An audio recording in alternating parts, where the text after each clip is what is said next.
Because you want to believe that. What Colonel Crick's just said, that it's going to be safe to land in Normandy tomorrow, and so that's what you believe. But everything that he's just said is pure, unadulterated horse shit. You can muster all the tanks and soldiers and ships that you like. You can assemble the greatest armada that ever there was, but if you invade tomorrow, they're going to be washed away.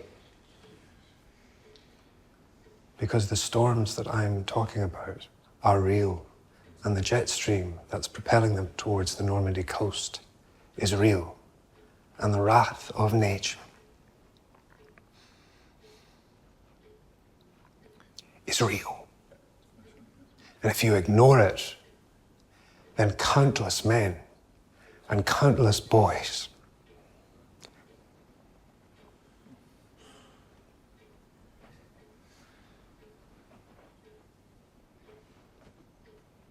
that's it.